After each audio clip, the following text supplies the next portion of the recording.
This is the Sheriff's Department. Did somebody dial 911 from this number? Yeah. We were camping up on the crest, and we fell asleep with food in our tent, and we just had, one of my friends just got attacked by a bear, and I'm driving down the crest right now. Early Sunday morning, about 4 o'clock, BCSO received a call about some people that were camped up on the crest that were visited by a bear. The bear got into their tent. Once the bear got in the thing, got real dynamic. They had a little dog with them. The bear, from what I understand, started to drag one of the individuals actually bit in and drag it kind of away with the tent. When did this happen? About 15 minutes ago. About 15 minutes ago. Is there any serious bleeding? Yeah, her leg split open. We believe she fought her way back, from what I understand, that she hit it either with her hand or some object or something. Plus, having the little dog around probably diverted the bear's attention to it, unfortunately. It just caught us by surprise. We fell asleep, and I was like, oh, I'm going to put the food in the truck before we go to bed, and it killed their dog and everything like that. And it's just a dog. We were really stupid. We fell asleep. We were up, and then we fell asleep with the just like. What part of her leg was injured? Around the bottom? tip, around the middle section of her right tibia. Oh, it's the right lower calf. I thought it was like in the it's basically the whole. It's like the basically right lower calf is really bad. Lower calf is really bad? Yeah. Do you guys have anything to put on it? I put a belt around her thigh. How long do you think the response time is going to be? Because she's pretty bad. I know she's pretty bad. You need to stay there, though, so I can the closest unit there. They're already on their way, okay?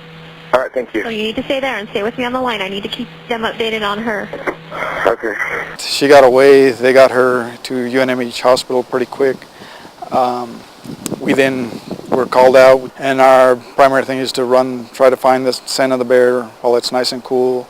If we get some good dogs, we could run the bear, tree it. We have identified it through the smell of the dogs from the camp, and that would be the bear that we would get. Unfortunately, the bear was not only the bear, but the terrain in the Sandias is pretty rough, which kind of hampered some of these things. We think the dogs were on the bear and did tree it maybe several times, 1 or 2 times for sure. We just couldn't get there quick enough, and they're only going to stay up there. They kind of stay up in the tree. They catch their breath. They come back down. They typically will move on and try to get away from the dogs again. So again, about 12 o'clock or 1 o'clock, we kind of knew the dogs were running out of gas. The guys chasing the dogs were running out of gas, so we decided we need to bring in some equipment for that night in case the bear returned to that area. And so we set some equipment out, baited it, with the cooperation with the Forest Service and all these other agencies. We quarantined kind of that area off to keep the public away and safe, and then we ended up setting a trap that night. It ended up getting in the culvert trap, and we went this morning, no, we got a bear. We checked all our other equipment to make sure we didn't have a second bear. That way there was no problem with identifying it. After we identified just the one bear in the equipment, there was some scat in the equipment that actually had evidence of that was resembled the dog, that was killed. So that kind of was further confirmation for me that we did have the right bear in the trap. And then at that point, our department policy, the Mexico Health Department, any person that's bit, that individual animal typically is tested for rabies and diseases, maybe other things as well. I'm not them, but so we ended up destroying the bear, and the bear was taken to them. They did a necropsy as well as took their sample for the rabies test. We found additional evidence inside the stomach of the bear that would suggest that it would be the bear that was in question that was involved in this whole incident up there.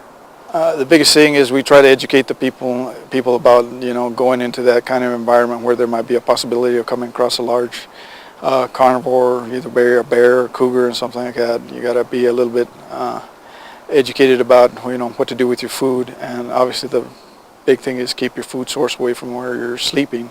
Have it secured where they're not getting any kind of food, and just be aware. And if you ever encounter a bear, we always we like to say you don't necessarily just run away from from the bear, but face the bear, kind of make lots of noises, raise your hands above your head, slowly back away. And if at all that animal, whether it's a bear or cougar, they're unpredictable. If they do attack, by all means fight back with whatever means you have available on your person.